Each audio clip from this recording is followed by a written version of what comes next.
Hey guys, welcome back to Ultimate SNS. Hope everyone's been having a great week. We have the weekend finally approaching. For those of us down here in the Gulf Coast states and even along the eastern seaboard, need to be watching the weather here very closely. Looks like we have a few storm systems that could potentially develop into more. As of right now, it looks like some of the wind shear is either going to carry this storm that's entering toward the Caribbean area. It's either going to help tear it apart or it's going to start moving it northward. If it actually moves it northward instead of basically decimating it, we're going to end up with a big storm system in the Gulf of Mexico by middle of next week is what they're saying. So definitely keep an eye on that. Maybe wondering where to find the best weather. Well, for me, I typically go to the NOAA storm page. You can look up for the Atlantic Basin. You can look up for the Pacific depending on what side of the country you're on. But I'd recommend going there because it's going to show you early development, what should develop, what's probably not going to develop, or what's expected to. So, and as those storms progress, they kind of show you a little bit better track pattern than what you're going to actually find watching local media. I don't know if you've ever noticed when they're tracking storms when it comes to these basic weather channels. It's almost like they make a big pot of spaghetti and they just throw it on a map. So yeah, it could go somewhere along in here, which is basically, the whole eastern side of the United States. So you just kind of got to play it by ear. But the best thing that you can do to not get caught off guard is always be prepared during this time of the season. You want to make sure that you're keeping, I myself, I'm not real big on keeping batteries and things like that. And the reason I say that is because we have new technology. So when I say batteries, I'm talking about the double A's and stuff.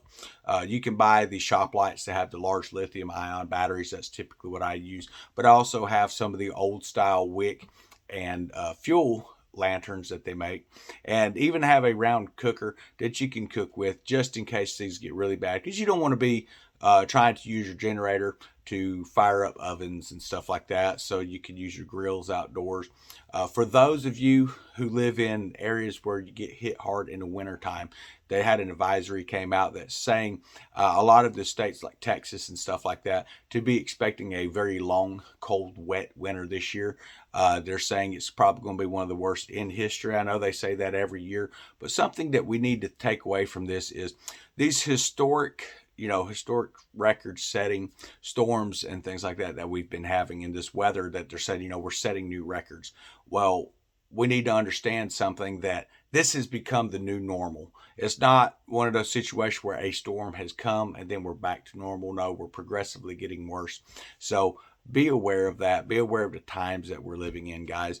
It's important right now as we try to focus on our prepping, that we're not just prepping for a possible future of food scarcities and polluted waters and things like that. That should be a forefront. But we also need to be looking at an aspect of what are we going to do if during those types of events we start looking at this bad weather as well. So you need to have a plan. You need to have a game plan. You need to know what it is you're doing. So if you have a bug out location, are you in the path of these storms as well? Because you can go and you can buy as much food as you want, and it's not going to matter if it all gets blown away. So you need to have a way to store that. So for depending on what states you're in, Florida's not as easy to do, but you can bury food stuff. You can't really make cellars too much down here because of the rain, and it will flood out root cellars. But in a lot of those northern states, even further out east, you can start doing a lot of those types of projects. And there's a lot of really good advice out there online and even in books and things like that as well. So I just encourage you in the days ahead, always keep your faith up, man. Don't let it dwindle down. Understand there's going to be things that happen that you haven't planned for. That is life. That is what happens. But as long as you have faith, you're going to make it through. The Lord will see you through, folks. But I think it's also interesting today. Want to discuss this just for a moment. When you look at what's happening right now with the government spending, understand that this is not good for our country. It is not going to fix anything. You cannot spend your way out of debt. And the way that it seems to me, and I could be wrong, but I'm going to use a little example here. If I have a business and you're my employer, or employee, I should say. I own a business, you're my employee, and I want to expand my business, or maybe I spent too much money.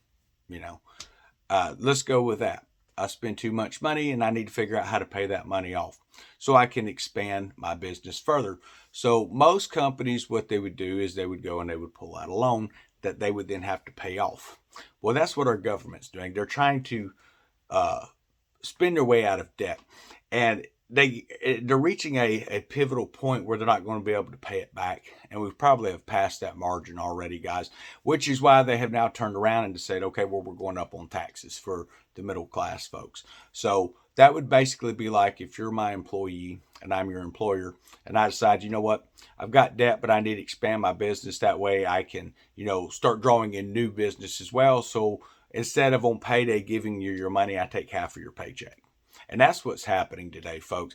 And this Green New Deal that they're now passing is the Build Back Better plan. Understand, it is not for you. It is not for helping you. It's not for helping America. What it is to put the last few pennies left in their pockets. That's what this is about, folks. And the moment you wake up to that, the moment you start realizing that they don't have your best interest at mind, what do you need to do about that? Well, the only thing you can truly do about it, obviously getting out and vote, but you need to make sure that you're placing yourself in a lifestyle that's going to be sustainable. Now, if your house is paid off, that's great.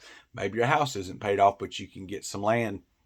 And hey, even if it's something as simple as putting one of those outdoor buildings like they have the sheds and stuff out there, that's always an option you could do. And that's going to give you a place to stay, but that you need to be figuring out what it is you want to do as far as, stockpiling food, stockpiling medical supplies. You know what you need. I don't know what you need. I'm not your doctor, folks. Make sure that you are set up on all fronts to the best of your ability, and then have faith that that stuff is going to last you. And I think, personally, I believe that we're going to see that it's going to last exactly as long as we need it to last. So redemption comes in several ways. I myself, I don't look at death as an end.